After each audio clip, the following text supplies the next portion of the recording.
Welcome to A3। अभी तक हम लोगों ने पॉलिटिकल में भारतीय संविधान की प्रस्तावना को पढ़ा है। उसके बाद हम लोगों ने भारतीय संविधान के भाग 1 यानी कि संघराज क्षेत्र को कंप्लीट कर लिया है। आज हम लोग पढ़ने वाले हैं भाग 2 अर्थात नागरिकता। तो अभी तक आप लोगों ने उन वीडियो को नहीं देखा तो उन वीडियो को जाकर ध्यान से देखें, और अगर आप नोट्स भी बनाना चाहते हैं तो आप वीडियो को बारीकी से देखकर नोट्स भी तैयार कर सकते हैं, जो आपके सभी परीक्षाओं के लिए काफ़ी महत्वपूर्ण है। तो इस वीडियो को हम लोग पहले ध्यान से देखेंगे, समझेंगे, और लास्ट में हम लोग क्या करेंगे, क्वेश्चन आंसर का एक सेट लगाएंगे और देखते हैं कि हम लोगों ने कितना सीखा। तो चलिए शुरू करते हैं।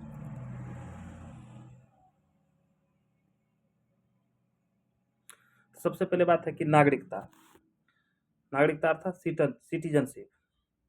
तो भारतीय संविधान का जब लागू किया गया था, तो भारतीय संविधान 2 बार लागू हुआ है। एक बार लागू हुआ था 26 नवंबर 1949 को, उसको हम लोग कहते हैं अंगीकृत हुआ था, यानी कि अधिनियमित हुआ था। तो उस दिन जो संविधान लागू हुआ था, तो भारतीय संविधान के कुछ ऐसे इंपॉर्टेंट अनुच्छेद थे जिनको उन्हीं दिन लागू करना था। उस दिन कुल मिलाकर 16 अनुच्छेद को लागू किया गया था।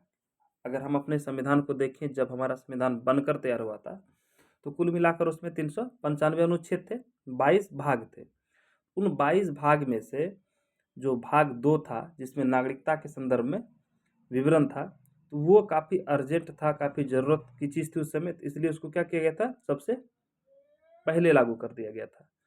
तो नागरिकता से संबंधित जो भी अनुच्छेद थे, उसे 26 नवंबर 1949 को ही लागू कर दी गई थी। इस बात को भी हम लोग ध्यान में रखेंगे। तो अगर हमसे प्रश्न ये पूछा जाए कि जो नागरिकता है वो किस भाग में है, तो भाग 2 में। अगर पूछ लिया जाए कि इससे संबंधित अनुच्छेद कौन कौन से हैं, तो अनुच्छेद 5 से 11। अगर हमसे प्रश्न ये पूछ लिया जाए कि नागरिकता से संबंधित कुल कितने अनुच्छेद हैं, तो हमारे मन में आएगा कि 5 से 11 है, तो 11 में 5 घटा देते हैं तो हमारा आंसर 6 हो जाएगा। लेकिन ये गलत है, क्योंकि अगर हम गिनती करें 5 से 11 में, तो कुल मिलाकर कितने अनुच्छेद हैं, तो 7 अनुच्छेद हैं। तो भारतीय संविधान में भाग 2 में नागरिकता के संदर्भ में कुल 7 अनुच्छेद दिए गए हैं। अगर गिनती करके देखेंगे तो 5 से 11 तक में कुल 7 अनुच्छेद होते हैं। अब बढ़ते हम लोग और समझते हैं क्या है नागरिकता, क्या क्या प्रोविजन है हमारे संविधान में इससे संबंधित।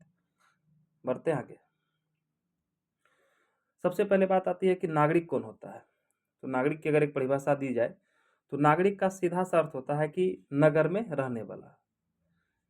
लेकिन अगर हम जब पोलाइटी के दृष्टिकोण से देखें, राज्य व्यवस्था के दृष्टिकोण से देखें, तो नागरिक शब्द का कुछ व्यापक अर्थ निकलता है। तो अगर नागरिक की परिभाषा दी जाए, तो इसका परिभाषा होगा, नागरिक वह व्यक्ति होता है जो किसी देश का सदस्य होता है और जिसे उस देश के कानून द्वारा कुछ अधिकार और कर्तव्य प्राप्त होते हैं। तो नागरिक कौन होगा कि किसी देश का सबसे पहले क्या होना पड़ेगा, उसको सदस्य होना पड़ेगा, है ना। वही क्या कहलाएगा, नागरिक कहलाएगा। और उस नागरिक को क्या मिलते हैं, उस देश के कानून के द्वारा या उस देश की सीमाओं से बंधे हुए कुछ अधिकार प्राप्त होते हैं और कुछ उनके लिए दायित्व भी है, कर्तव्य भी है। तो सिंपल सा परिभाषा याद रखेंगे कि नागरिक वह व्यक्ति होता है जो किसी देश का सदस्य होता है और जिसे उस देश के कानून द्वारा कुछ अधिकार और कर्तव्य प्राप्त होते हैं, है ना।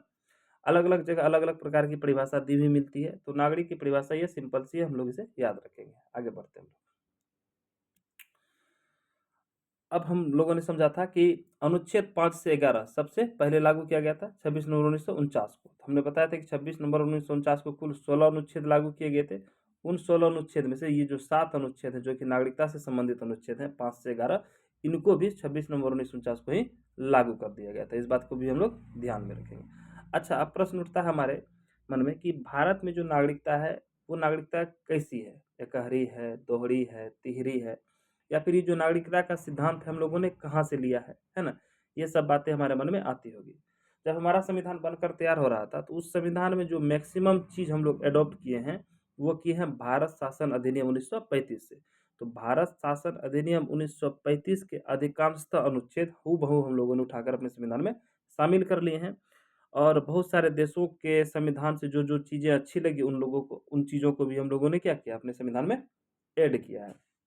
अगर हम लोग नागरिकता के बारे में समझें, तो भारत में जो नागरिकता का कानून है या फिर नागरिकता का जो सिद्धांत है, ये हम लोगों ने कहाँ से लिया है, तो ब्रिटेन से लिया है। पहली बात ये याद रखेंगे। दूसरी बात, भारत में किस प्रकार की नागरिकता है, तो भारत में एकहरी नागरिकता है। एकहरी नागरिकता मतलब जैसे हम लोग किसी भी राज्य के सदस्य हो सकते हैं, जैसे कि बिहार, पंजाब, असम, है ना। अलग अलग राज्य के क्या हैं, व्यक्ति हैं, लेकिन जब हमसे यह पूछा जाए कि आप कहाँ के नागरिक हैं, तो हमारा जवाब क्या होगा कि हम भारत के नागरिक हैं। तो भारत में जो नागरिकता दी जाती है वह संघ की नागरिकता दी जाती है, ना कि राज्यों की। अर्थात हम लोग कहाँ के नागरिक हैं? भारत के नागरिक हैं, ना कि किसी बिहार, बंगाल, असम या उड़ीसा के नागरिक हैं। इस बात को भी हम लोग ध्यान से रखेंगे। अच्छा, ये नागरिकता संबंधी सिद्धांत हम लोगों ने कहाँ से लिया है? तो ब्रिटेन से लिया है। अगर हमसे ये पूछ लिया जाए कि अमेरिका में किस प्रकार की नागरिकता है, तो अमेरिका में दोहरी नागरिकता है। मतलब वहाँ पर जो नागरिक होते हैं वो दो प्रकार के होते हैं, एक राज्य के भी नागरिक होते हैं और संघ के भी नागरिक होते हैं। चलिए समझते हैं, देखते हैं पढ़ के। तथा भारत में एकहरी नागरिकता का सिद्धांत अपनाया गया। यह सिद्धांत ब्रिटेन से लिया गया है। भारतीय नागरिक संघ के नागरिक होते हैं, ना कि राज्यों को। मैंने आपको समझा दी बात। तथा अमेरिकी संविधान में दोहरी नागरिकता के सिद्धांत को अपनाया गया है। अब बढ़ते हम लोग आगे। अब हम लोग समझते हैं कि जो अनुच्छेद 5 से 11 तक बातें लिखी हुई है, इन 5 से 11 में क्या क्या बातें लिखी हुई है। सबसे पहले इस बात को हम लोग जो ध्यान में रखेंगे कि ये जो अनुच्छेद है 5 से 11, तो इन सभी को जो तभी लागू किया गया था उस समय की ज़रूरतों को देखते हुए लागू किया गया था। ये अनुच्छेद उस समय काफ़ी महत्व रखते थे, किंतु वर्तमान समय में इतने महत्व के ये अनुच्छेद नहीं है, और यहाँ से प्रश्न भी काफ़ी एग्जाम में कम बनता है, लेकिन फिर भी हम लोग इसको एक बार पढ़ लेंगे। तो अनुच्छेद 5 को देखते हैं, क्या अनुच्छेद 5 है। तो अनुच्छेद 5 में कहता है कि भारत की नागरिकता आप कैसे प्राप्त करेंगे। तो भारत की नागरिकता प्राप्त करने की शर्त दी हुई है, कौन कौन से। तो अनुच्छेद 5 में उस समय के लिए लिखा हुआ था कि जिसका जन्म कहाँ हुआ हो, अविभाजित भारत में हुआ हो, उसे क्या दे दिया जाएगी, भारत की नागरिकता दे दी जाएगी। या फिर उसके माता पिता में से किसी एक का भी जन्म कहाँ पर हुआ हो, अविभाजित भारत में हुआ हो, या फिर संविधान के लागू होने से 5 साल पहले से कहाँ रह रहा हो, भारत में रह रहा हो। तो इस 3 शर्त में से किसी एक शर्त को भी अगर उस समय पूरा कर दिया जाता था तो वह भारत का नागरिक हो जाता था। तो भारत के नागरिक होने के लिए अनुच्छेद 5 में कितने प्रकार का प्रोविजन किया गया था, 3 प्रकार का। या तो वो अविभाजित भारत में जन्म लिया हो, या उसके माता पिता में से किसी एक का जन्म कहाँ पर हुआ हो, भारत में हुआ हो, या फिर संविधान के लागू होने से 5 साल पहले से कम कहाँ रह रहा हो, भारत में रह रहा हो। इस 3 बात को हम लोग याद रखेंगे। तो पहला बात हम क्या बताएं, जिसका जन्म अविभाजित भारत में हुआ हो। दूसरी बात, उसके माता पिता में से किसी एक का जन्म भी भारत में हुआ हो, वो संविधान लागू होने से 5 साल पहले से भारत में रह रहा हो। अब आगे देखते हैं हम लोग। अब अनुच्छेद 6 क्या कहता है। अनुच्छेद 6 ये भी उसी समय के हिसाब से बनाई गई थी। अनुच्छेद 6 में कहा गया है कि ऐसे नागरिक जो कि मतलब ऐसे लोग जो कि भारत से बाहर है, जैसे कि जो पाकिस्तान से कहाँ रहे थे, भारत आ रहे थे, तो अब उन्हें क्या चाहिए थी, भारत की नागरिकता चाहिए थी। तो पाकिस्तान से भारत आने वाले लोगों को नागरिकता कैसे दी जाए, है ना, इस बात का जिक्र कहाँ पर दिया गया था, अनुच्छेद 6 में दिया गया था। तो पाकिस्तान से आने वाले लोगों के लिए नागरिकता का जिक्र कहाँ पर, अनुच्छेद 6 में है। तो इसमें क्या लिखी हुई थी कि ऐसे व्यक्ति जो कि 19 जुलाई 1948 यानी कि 19 जुलाई 1948 से पहले भारत आ गए, तो उन्हें क्या दी जाएगी, वह खुद ब खुद क्या हो जाएंगे, भारत के नागरिक हो जाएंगे। लेकिन अगर कोई 19 जुलाई 1948 के बाद आते हैं तो उन्हें भारत में कम से कम 6 महीने रहना होगा, और 6 महीने रहने के बाद ही क्या मिलेगी, उसे भारत की नागरिकता मिलेगी। तो अनुच्छेद 6 क्या है, पाकिस्तान से भारत आने वाले लोगों की नागरिकता के बारे में जिक्र है। और इसमें क्या लिखा हुआ था कि जो व्यक्ति 19 जुलाई 1948 से पहले पाकिस्तान से भारत आ गए उन्हें भारत की नागरिकता खुद ब खुद मिल जाएगी। अगर कोई इस तारीख के बाद आता है तो कम से कम उसे 6 महीने भारत में निवास करना होगा, और फिर उसे जाके नागरिकता दी जा सकेगी। अच्छा, इस बात को हम लोग कैसे याद रखेंगे कि अनुच्छेद 6 में पाकिस्तान से आने वाले लोगों को नागरिकता, ये प्रश्न बार बार पूछा जाता है। तो इसको हम लोग को याद रखने का सिंपल सा तरीका है, 6 मतलब छक्का। पाकिस्तान में कौन रहता है, छक्का रहता है, इसलिए इस तरह से भी हम लोग रिलेट करके याद रख सकते हैं।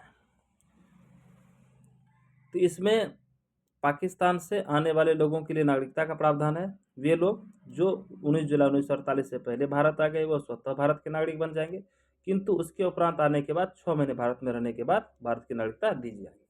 अच्छा, 19 जुलाई 1948 को परमिट सिस्टम लागू हुआ था, इस बात को भी हम लोग याद रखेंगे। आगे बढ़ते हैं लोग। अच्छा, अनुच्छेद 7 क्या कहता है।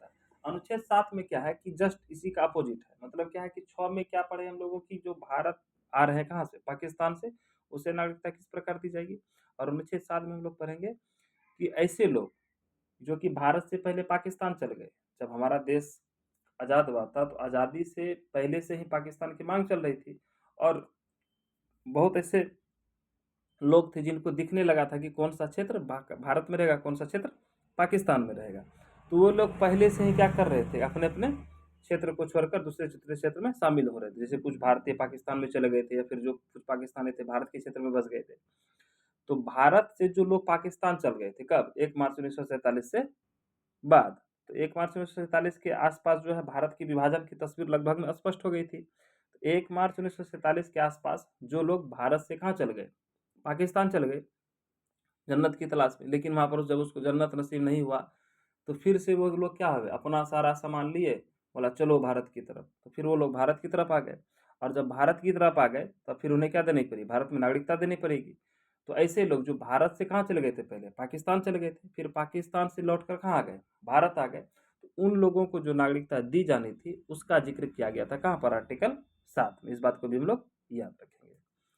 तो अनुच्छेद 7 देखने क्या है, इसमें भारत से पाकिस्तान जाने वाले लोगों के लिए नागरिकता का वर्णन है। ऐसे व्यक्ति जो 1 मार्च 1947 से भारत को पाकिस्तान चले गए, किंतु 19 जुलाई 1948 से पहले भारत आ गए, वो अब स्वतः भारत के नागरिक हो जाएंगे। नहीं मतलब 19 जुलाई 1948 से अगर ये पहले आ जाता तो खुद ब खुद नागरिक हो जाता, किंतु इसके बाद आने के पश्चात 6 महीने निवास करने के बाद भारत की नागरिकता प्रदान की जाएगी। अगर 19 जुलाई 1948 के बाद ये लोग पाकिस्तान से कहाँ आते हैं? भारत आते हैं, तो फिर उसको कम से कम 6 महीने भारत में रहना पड़ेगा। अच्छा, इस अनुच्छेद को कैसे याद रखेंगे कि भारत से पाकिस्तान गया, फिर पाकिस्तान से लौटकर भारत आया, उसके लिए अनुच्छेद 7 में 7 है। तो 7 को हम लोग ऐसे याद रख सकते हैं, 7 7 मतलब 7।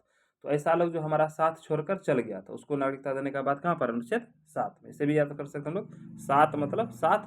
तो साथ छोड़कर कौन गया? भारत का लोग गया, फिर आ गया, तो उसका नागरिकता कहाँ? अनुच्छेद 7 में। इस तरह से भी हम लोग याद रख सकते हैं। अच्छा, अनुच्छेद 8। अनुच्छेद 8 में क्या है कि देखिए, जब हमारा देश आज़ादी की लड़ाई के लिए लड़ रहा था तो बहुत सारे ऐसे लोग थे जो हमारे देश से बाहर रह रहे थे, भारत से बाहर रह रहे थे, और वहाँ रहकर वो क्या कर रहे थे? भारत की आज़ादी के लिए काम कर रहे थे। तो ऐसे लोग और उनके जो बच्चे वहीं पर जन्म ले लिए, तो उसको फिर भारत की नागरिकता मिली थी कब? देश आज़ाद होने के बाद। तो ऐसे लोगों के लिए अनुच्छेद 8 बनाया गया था। तो अनुच्छेद 8 में क्या है कि जो लोग भारत से बाहर रह रहे थे, तो उन लोगों के बच्चों को आखिर नागरिकता कैसे दी जाएगी, है ना? उन्हें नागरिकता फिर भारत की कैसे दी जाएगी, इस बारे में जानकारी कहाँ पर दी हुई है? अनुच्छेद 8 में दी हुई है। याद रखेंगे हम लोग। अनुच्छेद 8 में क्या है? जो लोग भारत से बाहर रह रहे थे उसे भारत की नागरिकता कैसे दी जाएगी। तो इसका एक ही शर्त था कि उसके माता पिता या दादा दादी में से कोई क्या हो, पहले भारत में रह रहा हो, ये प्रूफ होना चाहिए उसके पास, तो उसे क्या मिलेगी? नागरिकता भारत की मिल जाएगी। तो अनुच्छेद 8 में क्या है? इसमें भारत से बाहर रहने वाले लोगों के बारे में नागरिकता का प्रावधान है। ऐसे व्यक्ति जिनके माता पिता दादा दादी में से कोई भारत का नागरिक रहा हो उसे भारत की नागरिकता दे दी जाएगी। इस बात को भी हम लोग याद रखेंगे। अब आगे बढ़ते हैं। अच्छा, अगला अनुच्छेद, अनुच्छेद 9। 9 इसको कैसे याद रखेंगे? इसका क्या है बात इसमें? तो अनुच्छेद 9 में स्पष्ट रूप से यह लिखी हुई है कि यदि किसी व्यक्ति ने दूसरे देश की नागरिकता को प्राप्त कर लिया, जैसे हम मान लेते हैं भारत के नागरिक हैं, अगर हम कल पाकिस्तान की, अमेरिका की, कनाडा की, यूएसए की, अगर किसी दूसरे देश की नागरिकता को क्या कर लेते हैं? ले लेते हैं, तो हमारी जो भारत की नागरिकता है वो खुद ब खुद समाप्त हो जाएगी। तो आर्टिकल लोग क्या कहता है कि यदि आपने किसी दूसरे देश की नागरिकता ली तो आपकी भारत की नागरिकता खुद ब खुद समाप्त हो जाएगी, है ना? क्योंकि भारत में कैसी नागरिकता है? एकल नागरिकता है। इस बात को भी हम लोग ध्यान रखेंगे।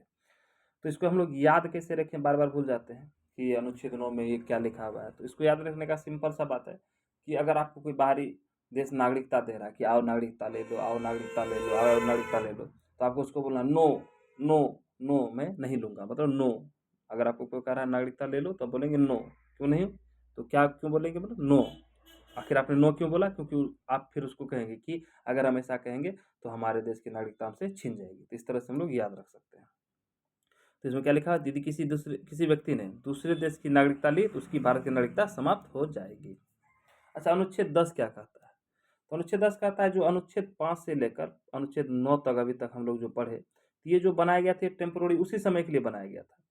तो अनुच्छेद 10 में इसी के बारे में लिखा हुआ है कि जो ये 5 से लेकर 9 तक अनुच्छेद हैं, ये तब तक ही लागू रहेंगे, तब तक इनका प्रावधान संविधान में रहेगा जब तक भारत की कौन चाहेगी? संसद चाहेगी। इस बात को भी हम लोग ध्यान में रखेंगे। तो अनुच्छेद 10 क्या कहता है कि जो उपर्युक्त प्रावधान हम लोग पढ़ चुके 5, 6, 7, 8 और 9 में, ये तभी तक लागू रहेंगे जब तक हमारे देश की संसद इसे लागू रखना चाहेगी, है ना? तो नागरिकता के संबंध में उपर्युक्त प्रावधान तब तक बने रहेंगे जब तक संसद चाहेगी। अब आगे देखते हैं। अनुच्छेद 11 क्या कहता है? अनुच्छेद 11 कहता है कि जो नागरिकता के संबंध में कानून बनाने का अधिकार है। आखिर कौन हमारे देश में नागरिकता के संबंध में कानून बना सकता है? क्या राज्य विधानमंडल बनाएगी, संसद बनाएगी, राष्ट्रपति बनाएगी, प्रधानमंत्री बनाएगा? आखिर नागरिकता के संबंध में कानून बनाने का अधिकार किसके पास है? तो इस बारे में जिक्र करता है। तो अनुच्छेद 11 कहता है कि भारत में नागरिकता के संबंध में जो भी कानून बनाना हो, जो भी प्रावधान करना हो, वो सारा प्रावधान, सारा कानून भारतीय संसद बनाएगी। इसके अलावा किसी को कोई अधिकार नागरिकता के संबंध में बनाने का नहीं है। तो नागरिकता के संबंध में कोई भी कानून बनाना हो, प्रावधान करना हो, तो सारा का सारा काम कौन करेगी? भारतीय संसद करेगी। इस बात को भी हम लोग ध्यान में रखेंगे। तो क्या कोई राज्य विधानमंडल नागरिकता के संबंध में कानून बना सकता है? तो हमारा जवाब आएगा नहीं।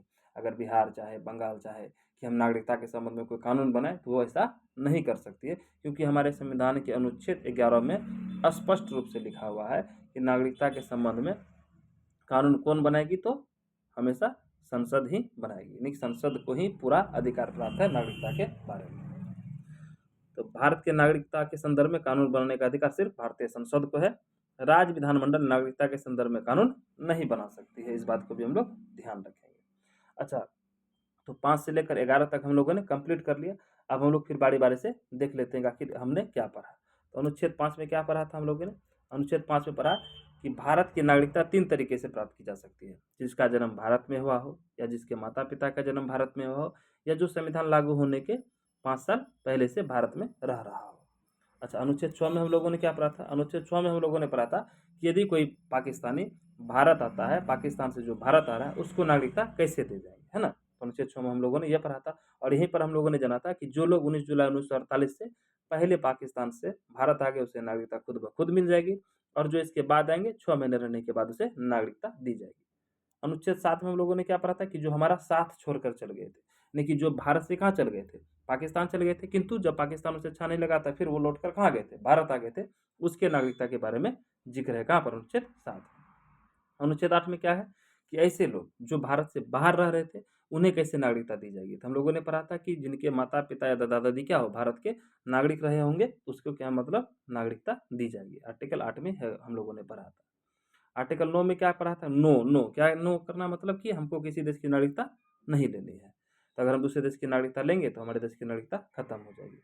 अनुच्छेद 10 में हम लोगों ने क्या पढ़ा था? ये जो 5 से लेकर 9 तक ये जो प्रोविजन किया हुआ है, ये प्रोविजन तब तक बना रहेगा जब तक संसद चाहेगी। और अनुच्छेद 11 में हम लोगों ने क्या पढ़ा था कि नागरिकता के संबंध में जो भी कानून बनाना होगा, जो भी प्रावधान करना होगा, वो हमेशा कौन करेगी? भारत की संसद ही कर सकती है। राज्य के विधानमंडल को इसमें कोई अधिकार प्राप्त नहीं है। तो ये हमारा हो गया रिवीजन। अब हम लोग आगे देखते हैं।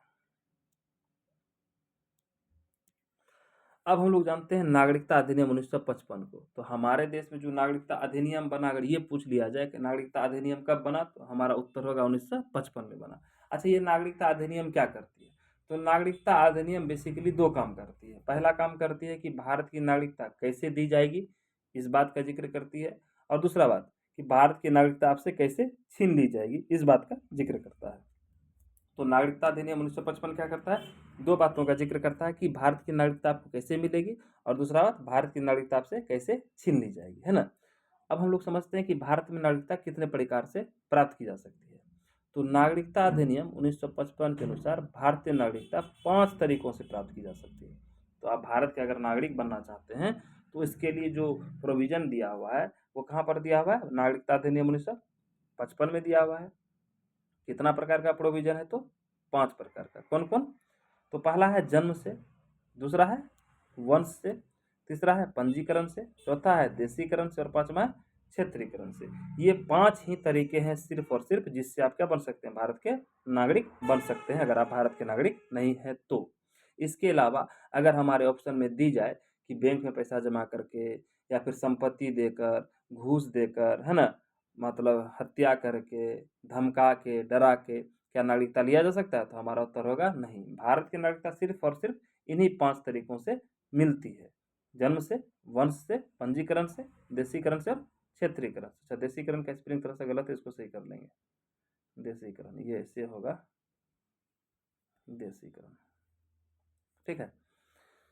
तो अगर हमसे हमारा ये प्रश्न बने कि नागरिकता संबंधी अधिनियम कब बनाए गए, उत्तर होगा 1955। ये इसमें क्या बात है? इसमें किन किन बातों का जिक्र है? तो इसमें मुख्यतः 2 बातों का जिक्र है कि भारत की नागरिकता आप प्राप्त कैसे कर सकते हैं, पहली बात। दूसरी बात, भारत की नागरिकता आपकी समाप्त कैसे की जा सकती है, आपकी नागरिकता छीनी कैसे जाएगी, ये भी इसी में लिखी हुई है। तो भारत की नागरिकता कितने तरीकों से प्राप्त की जा सकती है, तो हमने पढ़ा 5 तरीकों से। कौन कौन से? जन्म से, वंश से, पंजीकरण से, देशीकरण से और क्षेत्रीकरण से। आगे बढ़ते हैं, बड़े बड़े समझते हैं सबको। एक है जन्म से, इस बात को हम लोग ध्यान से समझते हैं। पहले क्या प्रोविजन था हमारे देश में कि जो जन्म से नागरिकता देने का जो प्रोविजन दिया हुआ है नागरिकता अधिनियम 1955 में, इसमें क्या होता था कि यदि किसी व्यक्ति ने भारत में जन्म ले लिया, तो जन्म जहाँ लिया, जैसे कि जन्म कहाँ लिया, भारत में लिया, तो हमारा नागरिकता अधिनियम 1955 कहता था कि आपने भारत में जन्म लिया, चलिए आपको हम क्या दे देते हैं, भारत की नागरिकता दे देते हैं। तो इस बात का पूरा मिसयूज किया गया विदेशी आतंकवादियों के द्वारा, घुसपैठियों के द्वारा, बांग्लादेशी घुसपैठियों के द्वारा, पाकिस्तानी घुसपैठियों के द्वारा। वे क्या करते थे कि पाकिस्तान में प्रेग्नेंट होते थे और आकर बच्चे को जन्म कहाँ देते थे, भारत में देते थे। और भारत में जैसे बच्चे को जन्म देते थे और आके कहते थे देखिए कि हमने भारत में बच्चे को जन्म दिया, हमारे बच्चे का जन्म भारत में हुआ, हमें क्या दे दीजिए, भारत की नागरिकता दे दीजिए। तो इस तरह से ये सिलसिला चलता रहा, चलता रहा, चलता रहा। और भारत सरकार अब तक सोई रही कि भारत की जनसंख्या दर बढ़ती रही, बढ़ती रही, बढ़ती रही, है ना। तो ये सिलसिला चला 1986 तक। कब तक? 1986 तक। 1986 में भारत सरकार की आंख खुली, अरे ये तो गड़बड़ हो गया कि हम लोग भारत में जो जन्म ले रहा है उसको क्या दे रहे हैं, नागरिकता दे रहे हैं, और इस कारण हमारे देश की जनसंख्या दिन ब दिन बढ़ रही है। अब इसमें तो रोक लगाना पड़ेगा। तो 1986 में क्या किया गया, इस नागरिकता अधिनियम में संशोधन किया गया। और संशोधन करके क्या जिक्र कर दिया गया कि जो भारत में जन्म ले रहा है, उस जन्म लेने वाले बच्चे के माता या पिता में से कोई क्या हो, एक भारतीय नागरिक हो, तभी क्या मिलेगी, भारत की उसे नागरिकता मिलेगी। तो 1986 में ये लागू किया गया और 1987 से ये प्रोविजन शुरू हो गया। इस बात को भी हम लोग याद रखेंगे। तो पहले क्या सिस्टम था कि जिन बच्चों ने भारत में जन्म लिया, डायरेक्टली उसे क्या मिल जाएगी, भारत की नागरिकता मिल जाएगी। और इस बात का मिसयूज किया गया विदेशी नागरिकों के द्वारा। तो विदेशी व्यक्ति क्या करे, शादी अपने देश में करे, और जब बच्चे को जन्म देने की बारी आए वो आके भारत में दे दे और भारत की नागरिकता ले ले। और इस तरह से भारत की जनसंख्या उन लोगों ने बढ़ा दी। और भारत सरकार 1986 में फिर से एक नया कानून लेके आई कि अब सिर्फ जन्म से ही नागरिकता नहीं मिलेगी, जो बच्चे जन्म ले रहे हैं उनके माता या पिता में से किसी एक को क्या होना पड़ेगा, भारतीय होना पड़ेगा। अब तो यहाँ तक तो ठीक थी। अब इस बात का भी मिसयूज किया जाने लगा। अब क्या होने लगा कि पाकिस्तान से पुरुष आते थे वीजा लेकर और आके क्या करते थे, यहाँ की महिला से शादी कर लेते थे, और शादी करके यहाँ की महिला को क्या कर देते थे, प्रेग्नेंट कर देते थे। अब तो महिला तो भारत की हो गई, पुरुष कहाँ है, बाहर का है।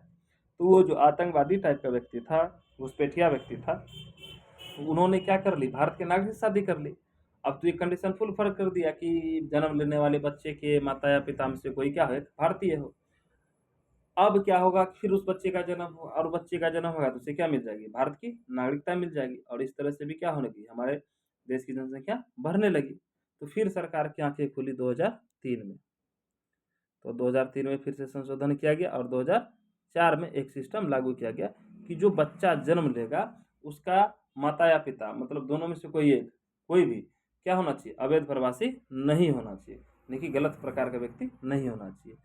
तो हम लोग याद रखेंगे जन्म से नागरिकता प्रोविजन में क्या था पहले कि जन्म लिया नागरिकता मिल जाएगी, लेकिन वर्तमान समय में क्या है कि जन्म लेने वाले माता पिता में से कोई एक भारतीय हो, और दूसरा प्रोविजन क्या है कि दूसरा सदस्य यानी कि माता या पिता में से कोई एक भी अवैध ना हो। तो अब आगे समझते हैं हम लोग। तो जन्म से हम लोगों ने समझा, अब समझते हैं वंश से।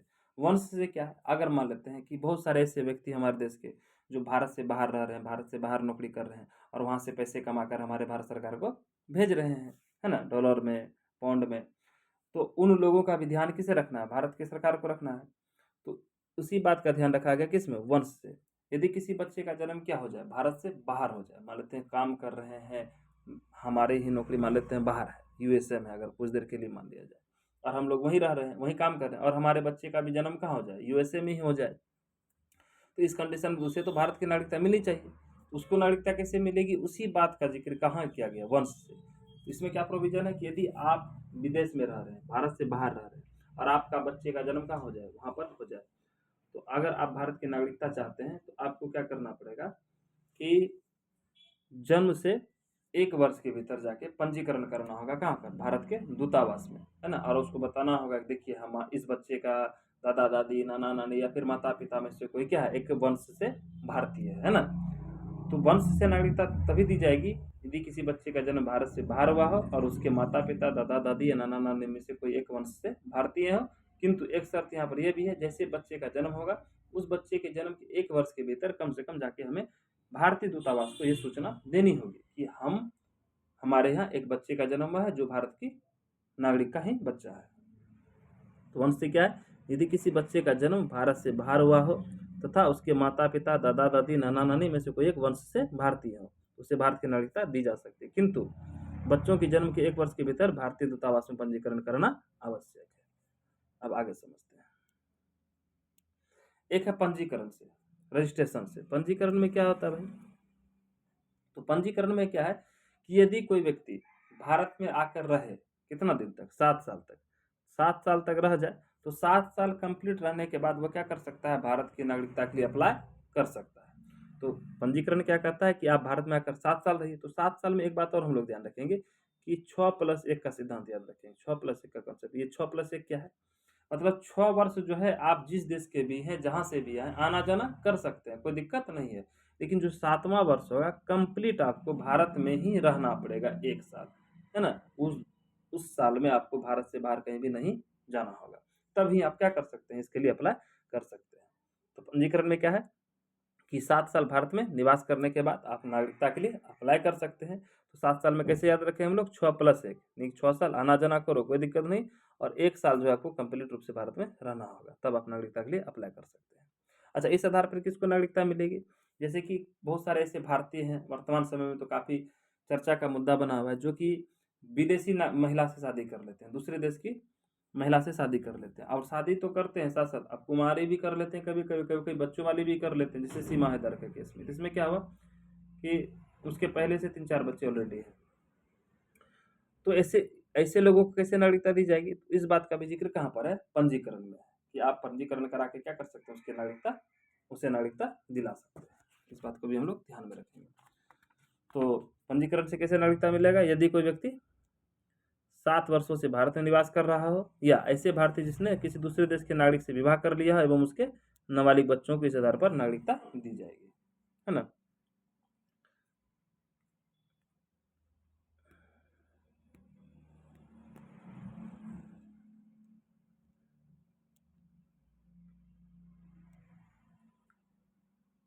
अब आगे हम लोग समझते हैं।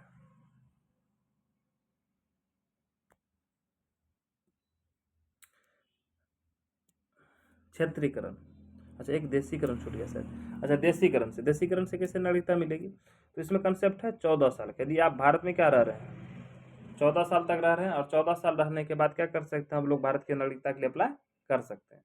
तो अच्छा, 14 साल में एक चीज़ हम लोग और याद रखेंगे, 10+4 का कंसेप्ट। फिर वही बात आ जाएगी कि 10 साल आप आना जाना कर सकते हैं, किंतु 4 साल आपको कंप्लीट रूप से भारत में रहना होगा। इस बात को हम लोग ध्यान में रखेंगे। दूसरा बात कि और कैसे नागरिकता ले सकते हैं, यदि किसी व्यक्ति का क्या है, चरित्र काफ़ी अच्छा हो, भारत सरकार को लगे कि यह व्यक्ति काफ़ी भारत में रहते रहते पूरा भारतीय हो चुका है, ये भारत के बारे में कभी गलत नहीं सोच सकता है ना। और हमारे देश के जो 8वीं अनुसूची में 22 भाषाएं हैं, उन 22 भाषाओं में से किसी एक भाषा का क्या हो, काफ़ी अच्छा विद्वान हो जाए, तो इस कंडीशन के आधार पर क्या दे सकते हैं हम लोग, नागरिकता से दे सकती है हमारे कौन, भारत की सरकार। इस बात को भी हम लोग ध्यान में रखेंगे। अच्छा, एक बात और, यदि हमारे किसी देश की महिला ने किसी दूसरे देश के पुरुष से शादी कर ली, तो उसे अगर नागरिकता देनी होगी तो वह भी देशीकरण के माध्यम से दिया जा सकता है। तो देशीकरण में क्या याद रखेंगे, भारत में 14 वर्ष निवास करने के बाद भारत की नागरिकता दी जा सकती है। तो 14 में कैसे याद रखेंगे, 10+4 का कंसेप्ट, और ऐसा व्यक्ति जिसका चरित्र साफ सुथरा हो और जो 22 भाषाओं में से किसी एक भाषा का अच्छा ज्ञान रखता हो। ठीक है, अब अगला है क्षेत्रीकरण। तो क्षेत्रीकरण में क्या याद रखेंगे, देखिए क्षेत्रीकरण मतलब होता है कि क्षेत्र को मिलाना। तो देखिए हमारे संविधान के भाग 1 में हम लोगों ने पढ़ा था कि भारत अपने राज्य क्षेत्र को क्या कर सकती है, घटाया बढ़ा सकती है। तो मतलब अगर किसी दूसरे देश के चाहेंगे प्रदेश को क्या कर सकती है, भारत में भी शामिल कर सकती है। हम लोगों ने पढ़ा था आर्टिकल 2 में कि भारत किसी विदेशी भूभाग को अपने यहाँ मिला सकता है, अर्जित करके शामिल कर सकता है। तो अब जब हम किसी दूसरे देश के भूभाग को अपने यहाँ मिलाएंगे तो वहाँ जो लोग रह रहे हैं उन्हें भी क्या देनी पड़ेगी, नागरिकता देनी पड़ेगी। तो इसमें उसी बात का कंसेप्ट लिखा हुआ है कि जब हम किसी दूसरे देश को, दूसरे क्षेत्र को क्या करते हैं, भारत में शामिल करते हैं, तो भारत में शामिल करने के बाद उस क्षेत्र में रहने वाले लोगों को क्या दी जाएगी, भारत की नागरिकता दी जाएगी। इस बात का जिक्र कहाँ पर है, तो क्षेत्रीकरण में, है ना। ऐसा हम लोगों ने कई बार किया है। अच्छा, यदि भारत सरकार किसी बाहरी भूभाग को भारत के राज्य क्षेत्र में शामिल करती है तो उस क्षेत्र में रहने वाले लोगों को नागरिकता प्रदान की जाएगी। ऐसा हम लोगों ने किया, जैसे सिक्किम के केस में हम लोगों ने पढ़ा था कि सिक्किम पहले भारत का पार्ट नहीं था, इसे बाद में भारत में शामिल किया गया था और वहाँ के लोगों को नागरिकता हम लोगों ने दी, तो इसी आधार पर दी गई। जैसे गोवा, जैसे पदुचेरी, है ना, इन सब क्षेत्रों को बाद में भारत में मिलाया गया था, भारत को प्राप्त हुआ था, तो यहाँ पर रहने वाले नागरिकों को भी इसी आधार पर नागरिकता दी गई। अच्छा, अगर ये प्रश्न पूछ लिया जाए कि भारत में नागरिकता देने का काम कौन सा मंत्रालय करती है, तो हमारा आंसर हो जाएगा गृह मंत्रालय। ठीक है, तो भारत में नागरिकता कौन सा मंत्रालय देती है, तो गृह मंत्रालय। वर्तमान समय में कौन है गृह मंत्री, अमित शाह। तो अमित शाह जी के अंदर में ये मंत्रालय है ना, तो गृह मंत्रालय भारत में नागरिकता देने का काम करती है। अच्छा, अगर हमसे ये पूछ लिया जाए, जो हम लोग पढ़ रहे थे नागरिकता अधिनियम 1955, इस नागरिकता अधिनियम 1955 में क्या कभी संशोधन हुआ है, तो हम याद रखेंगे जो नागरिकता अधिनियम 1955 है, इस नागरिकता अधिनियम 1955 में अभी तक कुल मिलाकर 6 बार संशोधन हुआ है। कितना बार, 6 बार। कब कब हुआ है, तो एक बार हुआ 1986 में, फिर एक बार हुआ 1992 में, फिर एक बार हुआ 2003 में, एक बार फिर हुआ 2005 में, एक बार फिर हुआ 2015 में, और फिर हुआ एक बार 2019 में। तो कुल मिलाकर 6 बार हमारे नागरिकता अधिनियम 1955 में संशोधन किया जा चुका है। इस बात को भी हम लोग ध्यान में रखेंगे।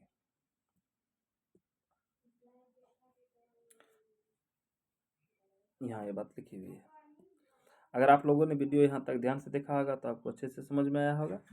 अब हम लोग लगाने वाले हैं टेस्ट, तो ध्यान से आप टेस्ट लगाएं और देखें कि आपके कितने क्वेश्चन सही हो पा रहे हैं, और इसका आंसर, इसका जवाब कमेंट बॉक्स में जरूर दें।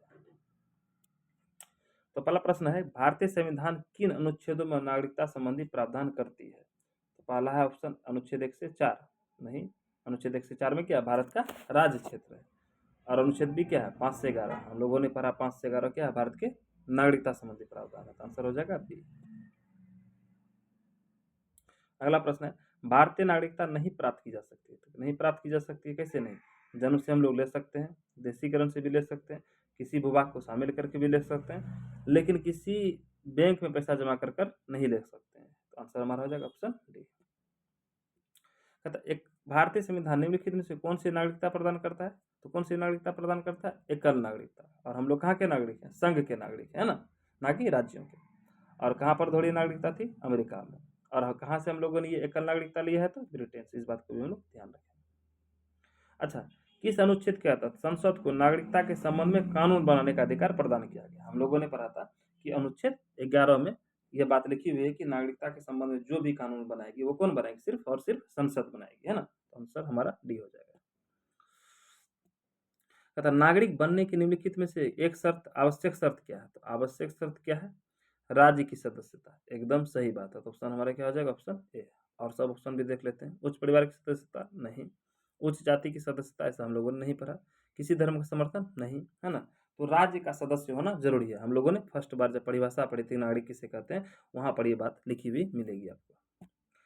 अगला प्रश्न है कि पाकिस्तान में नहीं, पाकिस्तान से हो जाएगा, पाकिस्तान से भारत में नागरिकता प्राप्त करने संबंधी प्रावधान का वर्णन निम्नलिखित में से किस अनुच्छेद में, हमने याद कराया था छक्का 6, तो पाकिस्तान से भारत नागरिकों को नागरिकता 6 में मिलेगा। अगला प्रश्न है, निम्नलिखित में से कौन सी शर्त भारत की नागरिकता प्राप्त करने के लिए नहीं है, अधिवास है, निवास के द्वारा, वंशानुक्रम यह भी है, पंजीकरण भी है, एक है संपत्ति स्वामित्व, संपत्ति जमा करके हम लोग नहीं ले सकते, तो आंसर हमारा हो जाएगा ऑप्शन डी। अगला प्रश्न है, नागरिकता प्राप्त करने एवं खोने के विषय में विस्तार से चर्चा कहाँ की गई, तभी हम लोगों ने पढ़ा नागरिकता अधिनियम 1955 में। यहाँ पर दो बातें मुख्य रूप से लिखी हुई है कि नागरिकता कैसे प्राप्त करेंगे और नागरिकता हमारी कैसे जाएगी, तो कहाँ पर है, 1955 के नागरिकता कानून में। अगला प्रश्न है, भारतीय संविधान में नागरिकता के प्रावधान कब लागू किए गए, तो कब लागू किए गए थे, याद है कि जब संविधान हमारा पहली बार लागू किया गया था 26 नवंबर 1949 को, तो इसी दिन क्या किया गया था, 16 अनुच्छेद लागू कर दिया गया था। इस 16 में से 7 अनुच्छेद कौन थे, नागरिकता से संबंधित थे, जिसको लागू कर दिया गया था। तो नागरिकता वाला अनुच्छेद कब लागू हुआ था, 1949 में। ऑप्शन बी हमारा सही हो जाएगा। अगर आपने वीडियो को पूरे ध्यान से देखा हो और आपको अच्छा लगा हो तो हमारे चैनल को सब्सक्राइब करें, लाइक करें, शेयर करें। मिलते हैं अगले वीडियो में। जय हिंद, जय भारत।